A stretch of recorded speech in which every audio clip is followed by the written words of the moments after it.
Arithmetic progression हम उस series को बोलते हैं जो ये चीज फॉलो कर रही होती है।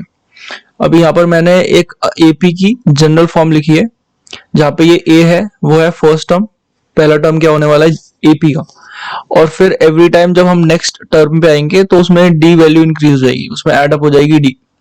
अगर ऐसा कुछ हमें सीरीज मिल रही है तो हम उसे बोल सकते हैं कि वो एक एपी है। तो लास्ट सेकंड टर्म जो यहाँ पर आई होगी वो होगी a plus n minus two into d, और फिर यहाँ पर डी इंक्रीज हो गया तो एन माइनस वन हो गया। और ये एन क्या है, एन है number of terms inside a AP. तो अगर इसमें एन टर्म्स हैं तो हम इसकी लास्ट टर्म इस वाले टर्म से बता सकते हैं कि इसकी लास्ट टर्म होगी a plus n minus one d. तो ये भी एक अपने आप में फॉर्मूला है, अभी हम फॉर्मूलाज देखेंगे। तो ये होता है टी एन, मतलब लास्ट एनथ टर्म का फॉर्मूला होता है a plus n minus one d. तो फॉर्मूला बाद में देखेंगे, पहले एग्जाम्पल्स देख लेते हैं। पहले वाले एग्जाम्पल के लिए ए हो जाएगा हमारा 2 और डी है यहाँ पर कितना, डी है 2, क्योंकि हर बार 2 ऐड हो रहा है। ठीक है, हर बार 2 ऐड हो रहा है, यहाँ पे कॉमन डिफरेंस हो जाएगा 2, और ये कॉमन टर्म्स नहीं है, ये कॉमन डिफरेंस है। सेकंड वाले एग्जांपल के लिए ए हो जाएगा 3 और डी भी इसके लिए 3 हो जाएगा, क्योंकि सारी टर्म्स 3 से बढ़ रही हैं, तो ये ए भी 3 और डी भी 3। थर्ड वाले एग्जांपल के लिए ए है 5, तो जो पहली टर्म है वो हमेशा ए होती है, और इसमें डी हो जाएगा कितने से वेरी कर रहा है, मतलब हर एक कंसेक्यूटिव टर्म्स में कितने डिफरेंस है। तो आप देख सकते हैं थ्रू आउट हमेशा 3 का डिफरेंस है, तो डी हो जाएगा 3। फोर्थ वाले एग्जांपल में ए वापस से 41 हो जाएगा जो फर्स्ट टर्म है, और इसमें डी हो जाएगा 7, हमेशा 7 का डिफरेंस आ रहा है, तो डी हो जाएगा 7। सो प्रोग्रेशंस के केस में दो चीजें बहुत इंपॉर्टेंट होती हैं, एक होता है टी एन का फॉर्मूला, एक होता है एस एन का फॉर्मूला। तो टी एन का फॉर्मूला हमने देख लिया अभी, ये था, और एस एन का फॉर्मूला देखेंगे। टी एन मतलब nth टर्म और एस एन मतलब सम टिल nth टर्म। सो एपी के केस में दो फॉर्मूले होते हैं जो बहुत इंपॉर्टेंट होते हैं, जो हमें याद भी रखने हैं। पहला है nth टर्म फाइंड करने का, a plus n minus one into d. तो ये तो हमें ऑब्जर्वेशन से ही अब एक तरह से डिराइव हो गया था ये चीज। अगर हमें nth टर्म निकालनी है किसी भी जीपी की तो उसका फॉर्मूला ये हो जाएगा। और हमें निकालना है कि फर्स्ट टर्म से लेकर nth टर्म तक का फॉर्मूला क्या है, तो वो यहाँ से मिलता है। उसका फॉर्मूला है n/2 a प्लस एल।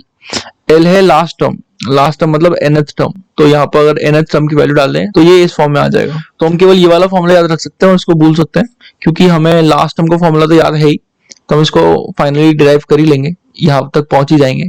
तो हम केवल ये वाला फॉर्मूला याद रखेंगे और ये वाला फॉर्मूला याद रखेंगे। तो इस पे कुछ क्वेश्चंस कर लेते हैं ताकि ये चीजें याद रहे। सो फर्स्ट वाली एपी को देखते हैं। इसमें पहला टर्म है 21, तो a इज इक्वल टू 21। इसमें d कितना है, d है 2, क्योंकि हर बार 2 का डिफरेंस आ रहा है, d है 2।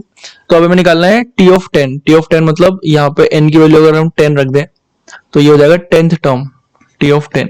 तो t ऑफ 10 की क्या वैल्यू आएगी, a plus n minus one, n हम रख दिया 10 तो 9d, a प्लस 9d। तो इसकी जो 10th टर्म आएगी वो होगी 21 plus 9 into 2 18, that is 39। S5 है first 5 terms of the AP, उसका सम चाहिए अपन को। तो S5 का फॉर्मूला हो जाएगा, इसमें हम वैल्यूज रखेंगे तो 5/2 इंटू 2a प्लस n की वैल्यू हमने 5 रख दी तो 4d। तो इसको फर्दर सिंप्लीफाई कर सकते हैं, यहाँ से ये सब काट सकते हैं। तो फाइनली हमारे पास सिंप्लीफाई करके ये चीज बच जाएगी। तो फर्स्ट वाली एपी के लिए S5 हो जाएगा 5 into a plus 2d। a था हमारे पास 21, 2d था 4, तो 25 इंटू 5 125। तो इसकी जो पहली 5 टर्म्स है, मतलब ये जो 5 टर्म्स है, इसका सम आ रहा होगा 125। और ये चीज काफी क्लियर भी है, क्योंकि हम लोग यहाँ पे इस फॉर्मूले में कर क्या रहे हैं, फर्स्ट टर्म ले रहे हैं और आखिरी टर्म ले रहे हैं और अपॉन 2 कर रहे हैं। इस चीज से क्या हो रहा है, इस चीज से हमें इसका एवरेज मिल जाएगा। तो इसका एवरेज है 25 और उसको n से मल्टीप्लाई कर दे रहे हैं, तो एक तरह से हम 25 इंटू 5 कर दे रहे हैं। तो ये फॉर्मूला भी, सम का फॉर्मूला काफी इंटुइटिव है। सेकंड एग्जांपल पे आते हैं। और एक चीज जो मैं मेंशन करना चाहता हूँ कि ये एपी इतनी नहीं है, ये मतलब टर्म्स काफी है इसमें। एक समझ लो कि ये इनफाइनाइट तक चल रही है। तो अगर हम लोग बोल रहे होते कि हमारे पास 5 ही टर्म्स हैं तो इसका कुछ सिग्निफिकेंस नहीं रहता था, इसलिए हम बोल रहे हैं कि ये इनफाइनाइट तक चल रहे हैं। तो सेकंड वाले केस में a हो जाएगा 32 और d कितना है, हर एक कंसेक्यूटिव टर्म्स के बीच में डिफरेंस है 7 का, तो d है 7। और इस केस में 10th टर्म अगर निकालना चाहे, 10th टर्म हो जाएगा 32 प्लस 9 इंटू डी, 9 इंटू 7 63, तो ये हो जाएगा 595।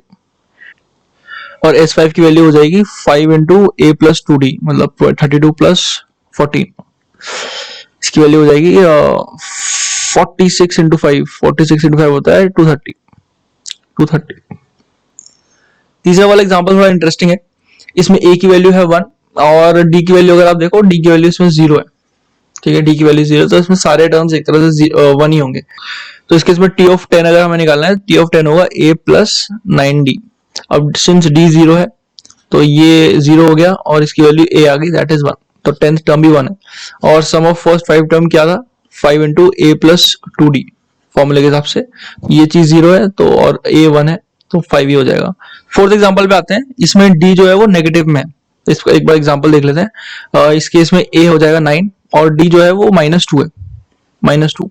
और 10th टर्म अगर हमें निकालनी है, 10th टर्म क्या था, a प्लस 9d, मतलब 9 प्लस 9 इंटू -2, 9 इंटू -2, तो ये हो जाएगा -9। तो इसकी जो 10th टर्म है वो एक्चुअली -9 है। और S5 क्या था, 5 इंटू a प्लस 2d, इसको यहाँ पे कैलकुलेट कर देता हूँ, 5 into a plus 2d, a है हमारे पास 9 plus 2 into d, 2 into d मतलब -4, ये जाएगा 5 इंटू 5 25। तो सम ऑफ फर्स्ट 5 टर्म्स ये कैलकुलेट कर लेते हैं। 5वीं टर्म होगी इसकी 1, तो इसका जो सम होगा वो क्या होगा, 9 प्लस 7 16 प्लस 5 21 प्लस 4 25, जो कि करेक्ट है। सो इस कोर्स में हमें अगर जरूरत पड़ेगी तो इन्हीं दोनों फॉर्मूलेज की जरूरत पड़ेगी, बाकी कुछ जरूरत पड़ेगी नहीं। बस ये एग्जांपल इसलिए करा दी ताकि थोड़ी फेमिलियरिटी बढ़ जाए और अलग अलग केसेस कवर कर लिए इसमें।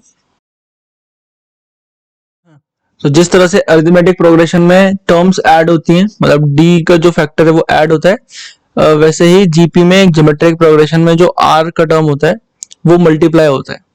ठीक है, सिमिलरली इसमें भी एक फर्स्ट टर्म है जो कि a है, जैसे कि हमारे एपी में था, और instead of a plus D यहाँ पे हो जाता है a इंटू आर। ये एक कॉमन फैक्टर होता है जिससे ये चीज मल्टीप्लाई होती है हर बार, a r square, a r cube, और जो लास्ट टर्म होगी वो होगी ए आर एन माइनस 1।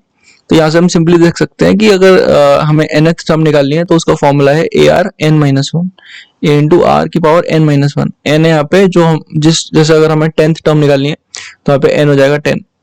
और इसका अगर सम निकालना है, sum of first n terms in a GP, तो उसका फॉर्मूला जाता है ये a इंटू आर की पावर n माइनस 1, और ये होल में अपॉन r माइनस 1।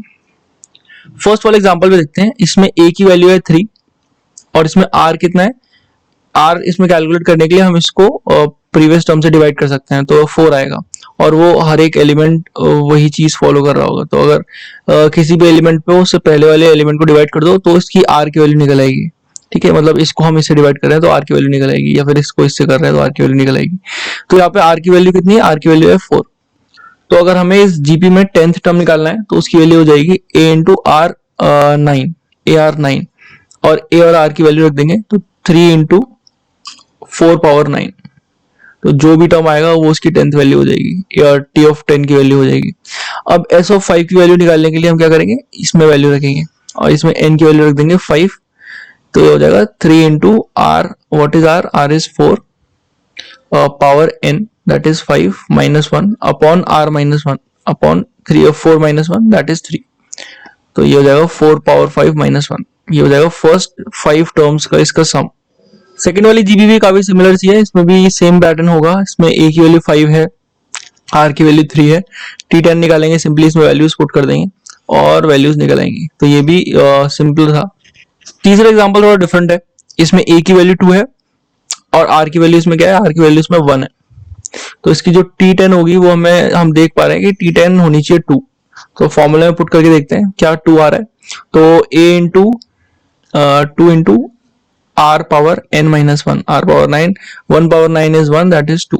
ठीक है, t10 आ गया 2। तो हम देखें अगर s ऑफ 5 क्या होगा, s ऑफ 5 है फर्स्ट 5 टर्म्स का सम, जो कि इस केस में आएगा 10। बट अगर हम इस फॉर्मूले में रखेंगे तो कुछ 0 बाई 0 की फॉर्म बन जाएगी। अगर इसमें पुट करते हैं तो हो जाएगा 2 इंटू आर एन माइनस 1, तो r है 1, 1 की पावर 5 माइनस 1 अपॉन 1 माइनस 1। ठीक है, तो ये 0 बाई 0 की फॉर्म बन गई है। तो इसको सॉल्व करने के लिए हम लिमिट लगा सकते हैं, limit r tends to 1, r n minus 1 upon r minus 1। अब इसको सॉल्व करोगे तो आएगा n into r n minus 1, ये बचेगा, और इसमें r की वैल्यू अगर 1 पुट करोगे तो n आएगा आंसर। ठीक है, तो यहाँ पे इसकी वैल्यू हो जाएगी, s ऑफ 5 की वैल्यू हो जाएगी 2 into this thing, so this thing is equal to n only, 2 into n that is 5, so 10 will be the value of s of 5। Last example पे आते हैं, इसमें a की वैल्यू है 100 और इसमें r की वैल्यू क्या है, r की वैल्यू है अगर आप इसको इससे डिवाइड करोगे तो आएगा 1/2, तो r की वैल्यू है 1/2।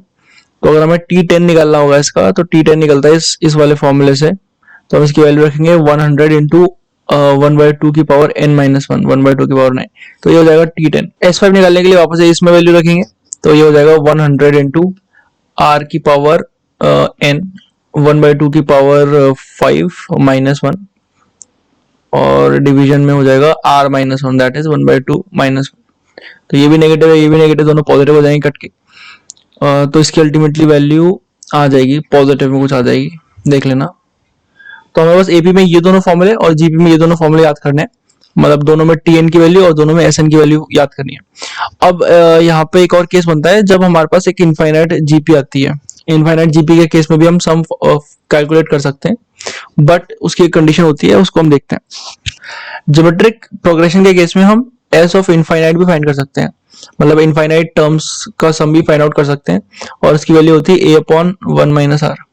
लेकिन एक स्पेशल कंडीशन होती है, इस केस में हम मान रहे होते हैं कि जो r की वैल्यू है, ये तभी पॉसिबल हो पाता है जब r की वैल्यू जो है वो 0 से लेकर 1 के बीच में है, तभी हम कैलकुलेट कर सकते हैं कि इसकी इनफाइनाइट टर्म्स का सम क्या हो सकता है।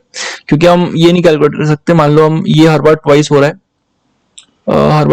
है, तो हम इस केस में हम कभी नहीं बता सकते कि इनफाइनाइट टर्म्स तक का सम क्या होगा। बट अगर लेट से हमारा r जो है वो 0 से 1 के बीच में है, जैसे हम एग्जांपल लेते हैं 100, 50 और 25, 12.5, इस बार इसमें हमेशा r की वैल्यू जो है वो हाफ है, r की वैल्यू इस केस में हाफ है, तो हम एक अप्रोक्स लगा सकते हैं कि हाँ सम ऑफ इनफाइनाइट टर्म्स इतना होगा। तो वो जो अप्रोक्सीमेशन है वो ये है a/1 - r। तो फर्स्ट वाले एग्जांपल को देखते हैं। इस केस में a है 1 और r की वैल्यू है इसमें 1/2, ठीक है। तो सम ऑफ इनफाइनाइट क्या हो जाएगा a/1 - r, मतलब 1/1 - 1/2, तो ये हो जाएगा इक्वल टू 2। सेकंड एग्जांपल में a की वैल्यू है 4, r की वैल्यू है 1/3, तो इस केस में क्या हो जाएगा a/1 - r, तो ये हो जाएगा। सो इसको सिंपलीफाई करेंगे तो ये यहाँ से कट हो जाएगा और इसकी वैल्यू आ जाएगी 6। तो अब दो और बेसिक चीजें देखते हैं जो कि हमें आनी चाहिए, लेकिन कभी कभी हम भूल जाते हैं इन चीजों को, और ये बहुत ज्यादा इंपॉर्टेंट होता है जब हम स्पेशली टाइम या स्पेस कॉम्प्लेक्सिटी कैलकुलेट करते हैं, तब ये काफी हैंडी होते हैं सोल्यूशंस। तो हमें ये पता होना चाहिए इसके फॉर्मूले क्या होते हैं। तो ये जो फर्स्ट वाला है, ये है first sum of first n natural numbers. Natural number start होता है 1 से लेकर, ठीक है, और हम बोल रहे हैं कि सम ऑफ फर्स्ट n, मतलब हम पूछ सकते हैं कि सम ऑफ फर्स्ट 10 नेचुरल नंबर्स क्या होगा या सम ऑफ फर्स्ट 15 नेचुरल नंबर्स क्या होगा। ये n हम लोग डिसाइड करेंगे, ठीक है। Sum of first n natural numbers का फॉर्मूला होता है n इंटू n प्लस 1/2। ये चीज भूली नहीं है, ये हमेशा याद होनी चाहिए। इसमें अगर वैल्यूज पुट करें, अगर हम ये फाइंड करना चाहिए कि सम ऑफ फर्स्ट 4 नेचुरल नंबर्स का फॉर्मूला क्या होगा, तो 4 इंटू 5/2, ये हो जाएगा 10, और ये आप देख सकते हैं कि 10 है। तो ये वेल नोन फॉर्मूला है, लेकिन कभी कभी हम भूल जाते हैं इन चीजों को, तो हमें याद रखनी है। अगर अब मैं फर्स्ट 10 नेचुरल नंबर्स को ऐड ना करूं और उनके स्क्वायर्स को ऐड करूं, n स्क्वायर, अगर उनके स्क्वायर्स को ऐड करूं तो उसका फॉर्मूला भी हमें याद होना चाहिए, ये बहुत हैंडी होता है। तो उसका फॉर्मूला होता है n into n plus 1 two n plus 1/6। तो एक बार देख लेते हैं, इन तीन टर्म्स के लिए देख लेते हैं। तो n की वैल्यू यहाँ पे 3 इंटू 4 इंटू 7/6, 14 आ रहा है। इसको ऐड अप कर लेते हैं, 9 + 4 + 1, ये भी 14 है। ये दोनों फॉर्मूले हमें हमेशा याद होनी चाहिए।